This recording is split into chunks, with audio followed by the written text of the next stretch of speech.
साथियों, अपने मायके रहने वाली स्त्रियां कौन सा पाप करती हैं? जी हाँ साथियों, आपने सही सुना। जो स्त्री अपने मायके में रहती है उसे कौन सा पाप लगता है? वह साथियों कौन सा पाप करती है? एक यमराज ने बताया कि स्त्रियां अपने मायके में रहती हैं, वह एक बहुत बड़ा गुनाह करती हैं। वह कौन सा पाप करती हैं?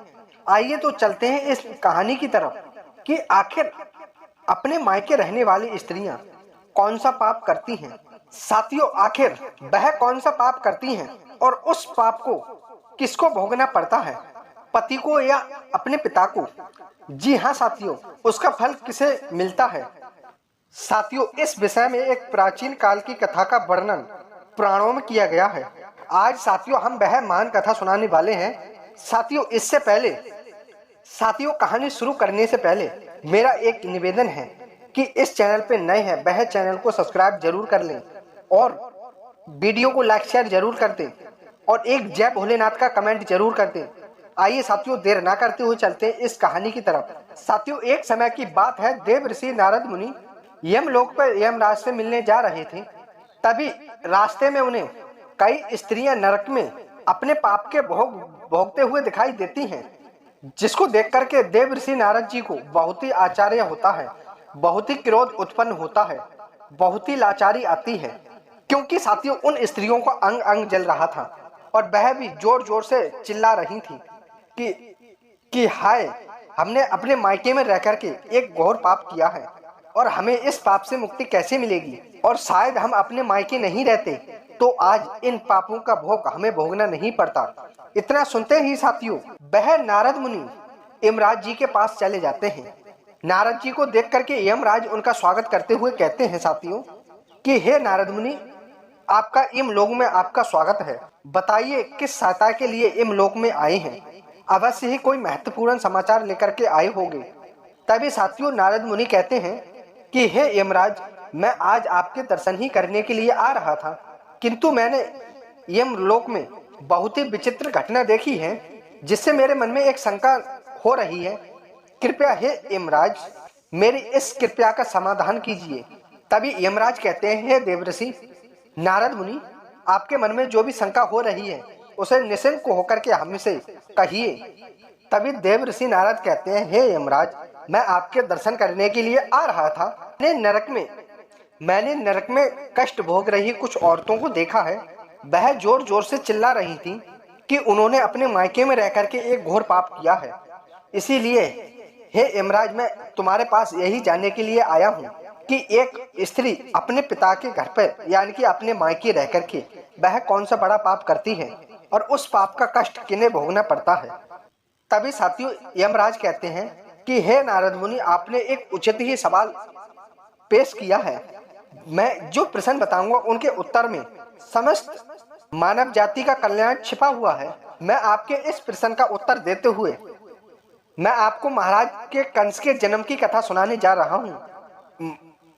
कंस के जन्म की कथा से आपको प्रश्न के उत्तर भी मिल जाएंगे और समक्ष मानव जाति का कल्याण भी होगा। इसीलिए साथियों इस कथा को ध्यान से सुनिए।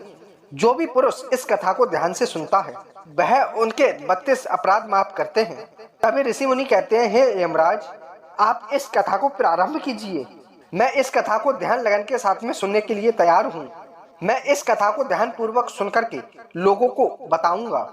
तभी साथियों यमराज वह देव ऋषि नारद को वह कथा सुनाने लगते हैं। तभी साथियों वह कहते हैं, युद्धकुल नरेश वीरबल उग्रसेन के यहाँ पर जो घटना घटित होने वाली है, मैं उसी के भूतकाल के रूप में उसी का वर्णन करता हूँ। उत्तर प्रदेश में मथुरा नाम की नगरी है। उस नगरी में उग्रसेन नाम के युद्धवंशी महाराज राज्य करते थे। महाराज उग्रसेन बड़े ही पराक्रमी, पूर्ण धर्मों के तत्वज्ञ, अत्यंत बुद्धिमान थे। महाराज अपनी प्रजा का पालन करने वाले थे। उसी समय में विदर नाम के एक प्रसिद्ध राजा राज्य करते थे। महाराज सत्यकेतु की एक पुत्री थी जिसका नाम पद्मावती था, जो अत्यंत सुंदर, सत्य धर्म का पालन करने वाली थी, साक्षात मां लक्ष्मी के समान रूप वाली थी। सत्यकेतु ने जब अपनी पुत्री का विवाह करने का विचार किया और उनके लिए उचित वर खोजने लगे तो उस समय वहां पर उग्रसेन के अलावा कोई भी दूसरा दिखाई नहीं पड़ा। इसीलिए उन्होंने अपने बेटी का विवाह उग्रसेन से करा दिया। विवाह के बाद में रानी पद्मावती ने उग्रसेन राजा की बहुत ही सेवा की। रानी पद्मावती के प्रेम से मथुरा नरेश और उग्रसेन मुग्ध हो गए और पद्मावती को प्राणों से भी अधिक प्रेम करने लगे। वह रानी पद्मावती को साथ लिए भी भोजन नहीं करते थे। उन्हें उस रानी के मुख के दर्शन करने बिना चैन नहीं पड़ता था। महाराज रानी के साथ ही समय बिताने लगे। फिर साथियों पद्मावती भी महाराज से बहुत ज्यादा प्रेम करने लगी थी। इस प्रकार उग्रसेन और पद्मावती में अत्यंत प्रेम बढ़ गया था। फिर कुछ समय बाद महारानी पद्मावती के पिता विद्रभ नरेश को अपनी पुत्री की बहुत ही याद आने लगी। पद्मावती की माता भी अपनी पुत्री के दर्शन न होने के कारण अत्यंत दुखी हो चुकी थी। फिर महाराज सत्यकेतु ने महाराज उग्रसेन के पास अपने दूत को भेजा। उस दूत ने मथुरा जाकर के आदर पूर्वक कहा कि हे महाराज, विद्रभ नरेश ने अपनी कुशल कहलाई है और आपकी बात पूछ रहे हैं। आपको अगर यह स्वीकार है तो रानी पद्मावती को उनके यहाँ भेजने की तैयारी कीजिए। वे अपनी बेटी पद्मावती को देखना चाहते हैं। विनय अपनी पुत्री की याद आ रही है और उनसे मिलने के लिए उनके मन में बहुत ही इच्छा व्याकुल हो उठी है। महाराज उग्रसेन ने जब दूत के मुख से यह बात सुनी, उन्होंने बहुत ही आदर के साथ सत्यकेतु की इच्छा का स्वागत किया और अपनी उदारता दिखाते हुए अपने प्राण प्रिय पत्नी को बहुत ही विनम्रता के साथ भेजने का निश्चय किया। महाराज रानी पद्मावती अपने पति के निश्चय से बहुत ही अत्यंत प्रसन्न हुई और अपने पति से आज्ञा लेकर के अपने पिता के घर रथ में बैठ करके चली गई। अपने पिता के घर पहुंचकर पद्मावती ने पिता को नमस्कार किया। अपनी पुत्री को देखकर महाराज सत्यकेतु और उनकी पत्नी को बहुत ही खुशी महसूस हुई। फिर रानी पद्मावती अपने पिता के घर पर बहुत ही कुसन्नता के साथ रहने लगी और वहां पर जाकर के अपनी सखियों से मिली और बहुत ही खुशी के साथ वहां पर रहने लगी। पहले की तरह ही वह वन में घूमने लगी। वह वही सरोवर के पास में जाकर के विचरण करने लगी। अपने पिता के घर आकर वह दोबारा बालक की समान बन गई। वह साथियों इधर उधर स्वतंत्र होकर के घूमने लगी। फिर साथियों एक दिन की बात है, पद्मावती अपने सखियों के साथ में एक पर्वत पर विचरण करने चली गई। उस पर्वत पर साथियों उन्हें एक वन दिखाई दिया, जिस वन में सुंदर सुंदर वृक्ष थे। साथियों उस वन में एक सरोवर था, वह जल से भरा हुआ था। यह देख करके वह पद्मावती अपने सखियों को उस तालाब के किनारे लेकर के चली गई और उस सरोवर में अपने सखियों के साथ हंसते खेलते हुए जल में स्नान करने लगी। अपने सखियों के साथ में खेलते कूदते हुए वह अपने पति परमेश्वर को भूल जाती है। उसी समय एक कुबेर का सेवक वह दिव्य विमान पर बैठ करके आकाश विमान से कहीं पर जा रहा था। जब वह उस वन के ऊपर से जा रहा था तो उसने सरोवर में देखा तो साथियों उस राक्षस की नजर उस पद्मावती रानी पर पड़ जाती है, जो वह हंसते खेलते हुए सरोवर में स्नान कर रही थी। उसे देखते ही वह साथियों उस आकाश में रुक जाता है। फिर उसे अपने ज्ञान शक्ति से पता चला कि वह सुंदरी तो विद्रभ नरेश महाराज की पुत्री है और उग्रसेन की प्यारी पत्नी है। वह साथियों राक्षस इस प्रकार सोचने लगा कि हाय, यह पद्मावती कितनी सुंदर है, इसका रूप कितना मनोहर है, किंतु यह पतिव्रता होने के कारण आत्म बल से सुरक्षित है। पुरुष के लिए यह सुंदरी को पाना असंभव है। महाराज उग्रसेन बड़े ही मूर्ख हैं, जो अपनी इतनी मनोहर सुंदर वाली पत्नी को मायके में भेज रखा है। यह सुंदरी तो देवताओं के लिए भी दुर्लभ है। इस समय कामदेव मुझे बहुत ही पीड़ा दे रहे हैं। मैं कैसे इस सुंदरी के निकट जाऊं और इसके साथ भोग करूं। इसके साथ भोग विलास करने की मेरे मन में बहुत ही इच्छा उत्पन्न हो रही है। इतना सोचते हुए साथियों उस राक्षस ने एक उपाय निकाला और उसने महाराज उग्रसेन का रूप धारण किया। उसने पूरी तरह साथियों महाराज उग्रसेन की तरह बदल लिया। वह साथियों उग्रसेन की ही तरह दिखाई दे रहा था, जो साथियों राक्षस था। फिर साथियों वह उस वन में एक वृक्ष के नीचे बैठ जाता है और उसने वहां पर एक मधुर गीत गाना शुरू किया। वह साथियों मधुर गीत मोहित करने वाला था, हर किसी को मोह कर देता था। साथियों जब साथियों पद्मावती ने उस मधुर संगीत को सुना तो उसका मन विचलित हो गया और वह मधुर संगीत की तरफ आकर्षित होने लगी और वह सोचने लगी कि यह मधुर संगीत कौन बजा रहा है, जिसने हम सबको मंत्र मुक्त कर डाला है। फिर पद्मावती के मन में उस संगीत बजाने वाले को देखने की इच्छा उत्पन्न होने लगी। वह साथियों उस संगीत का पीछा करते हुए अपने सखियों के साथ जाने लगी।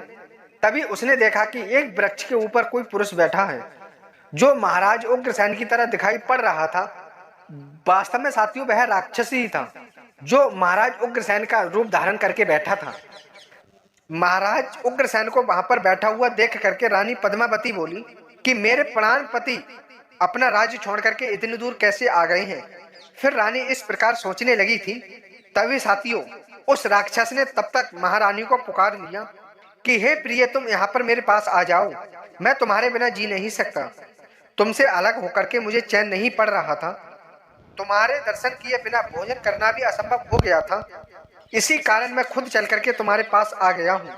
मैं तुमसे एक क्षण भी दूर नहीं रह सकता। साथियों अपने पति की ऐसी बात सुन करके रानी पद्मावती कुछ लज्जित हो गई और शर्माते हुए वह अपने उनके सामने जाकर के खड़ी हो जाती है। फिर साथियों महाराज के भेष में बैठी हुई उस पापी राक्षस ने रानी पद्मावती का हाथ पकड़ लिया और साथियों उन्हें अकेला पकड़ करके एक सुनसान स्थान पर लेकर गया। वहां पर साथियों वह अपने इच्छा के अनुसार उस पद्मावती रानी के साथ में भोग विलास करने लगा। लेकिन महाराज उग्रसेन के कोई गुप्त अंग में कुछ निशानी बनी हुई थी जो इस बहरूपीय राक्षस के शरीर पर दिखाई नहीं पड़ रही थी, जिसे देख करके रानी अचानक से भयभीत हो जाती हैं। उन्हें समझ में आ गया कि यह महाराज उग्रसेन नहीं है और उनका रूप धारण करके कोई बहरूपीय राक्षस है जो मेरे साथ भोग विलास करना चाहता है। रानी पद्मावती वहां से उठ खड़ी हुई और अपने वस्त्रों को संभालने लगी। रानी के हृदय में इस घटना से बहुत ही कष्ट हुआ। इस पापी बहरूपीय ने महाराज का रूप धारण करके उसका उपभोग किया है, जिससे वह रानी बहुत ही क्रोधित हो गई और उस राक्षस से कहने लगी, अरे नीच तू कौन है, मुझे जल्दी बता। अरे नीच तू कौन है, जल्दी बता तू कौन है। तूने महाराज का रूप धारण करके मेरे साथ उपभोग कर करके एक घोर पाप किया है। तू पापी और निर्दयी है। इतना कहकर के साथियों रानी की आंखें भर आती हैं और वह रोते हुए उस पापी को श्राप देने लगी, हे दुष्ट दुर्मात्मा, तूने मेरे पति का रूप धारण करके मेरे साथ छल किया है, मेरे इस पवित्र शरीर को मलिन कर दिया है, मेरे उत्तम पतिव्रता धर्म को नष्ट कर डाला है और यहीं पर अब तू मेरा प्रभाव देख ले, मैं तुझे अत्यंत दुष्ट श्राप दूंगी। तभी साथियों वह पद्मावती की बात सुन करके वह राक्षस अपने रूप में आ जाता है। तभी साथियों वह राक्षस कहने लगा कि हे राजकुमारी, यदि तुम उचित समझो तो मेरी बात सुनो।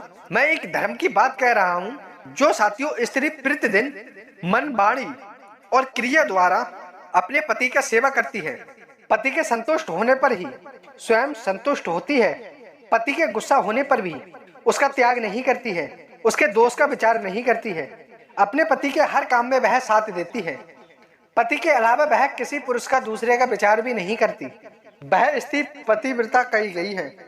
यदि कोई भी स्त्री खुद का कल्याण चाहती है वह अपने पति का कभी भी त्याग नहीं करती, चाहे वह कैसा भी हो। पतिव्रता स्त्री कभी भी अपने पति का परित्याग नहीं करती है। जो स्त्री अपने पति को छोड़ करके अपना मन दूसरे कार्यों में लगाती है वह अपने पति को भूल करके खुद मौज उड़ाती है, अपने पति को अकेला छोड़ करके खुद ही इधर उधर घूमने लगती है। इस संसार में उसे व्यभिचारिणी कहा गया है।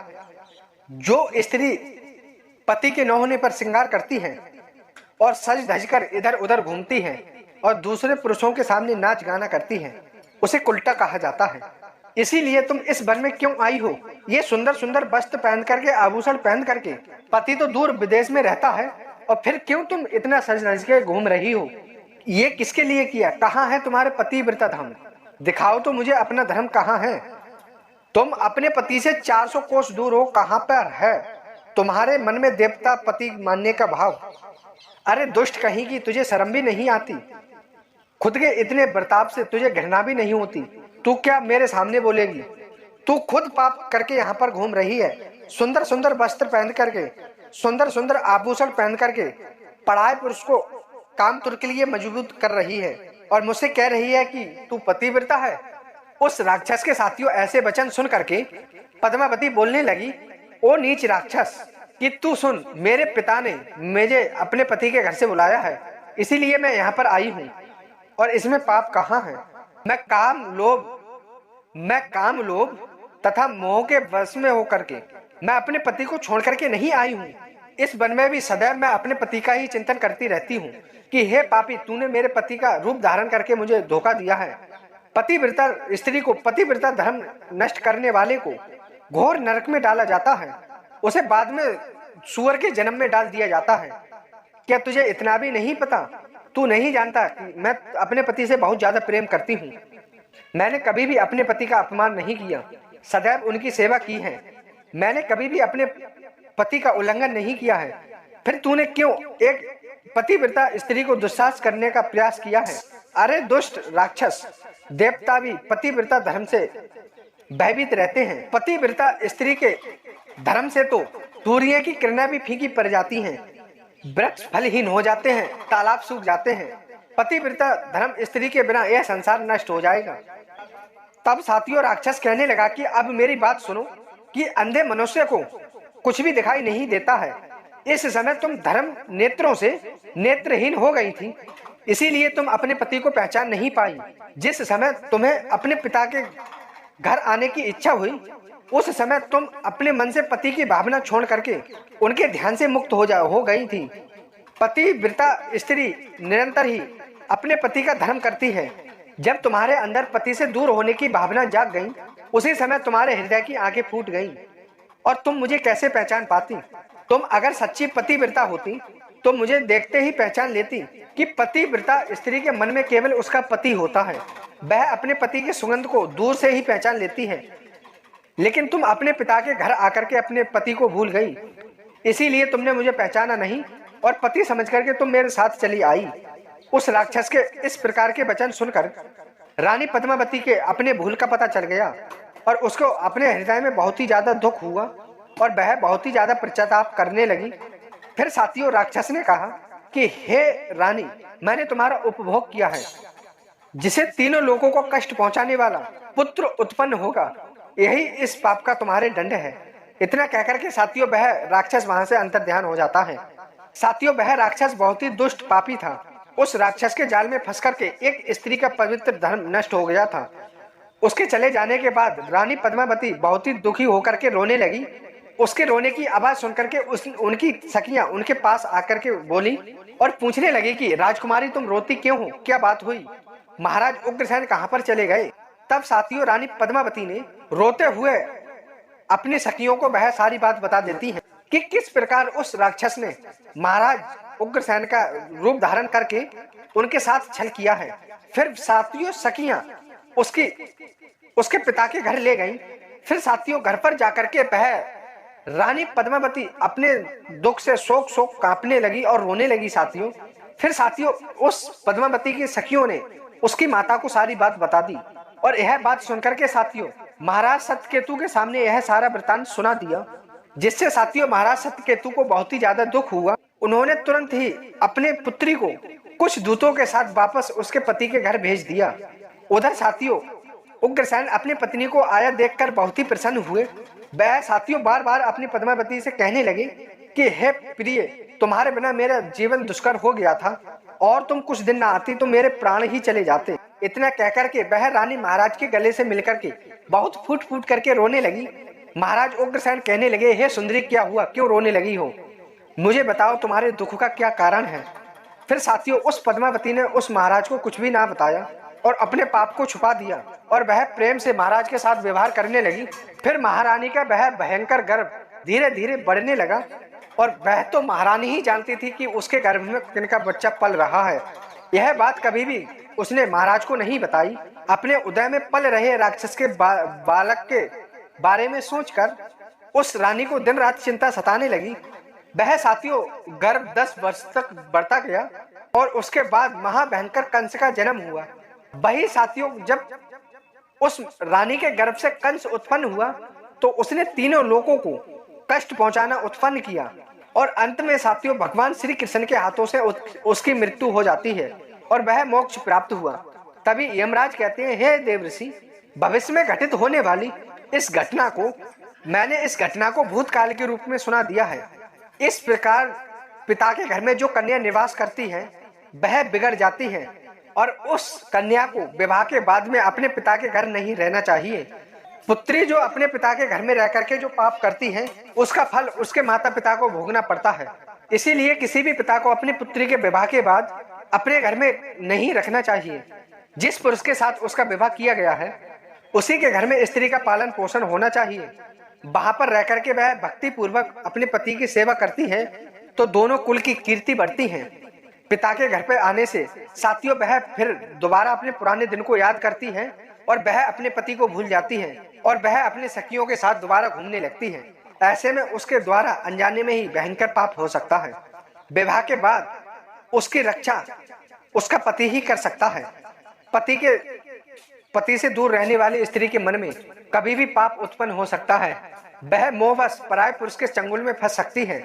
इसीलिए साथियों उचित यही है कि उसे के पति से दूर नहीं किया जाए। यदि वह स्त्री ससुराल में रह करके पाप करती है तो उसका फल उसके पति को भोगना पड़ता है। पुत्री के उत्पन्न गुणों से ही पिता की कीर्ति बढ़ती है। इसीलिए पुत्री का स्थान उसके पति के घर होता है। दामाद के साथ भी कन्या को अपने घर में नहीं रखना चाहिए। तो इस प्रकार साथियों उस यमराज ने देव ऋषि नारद को यह सारी बात बताई।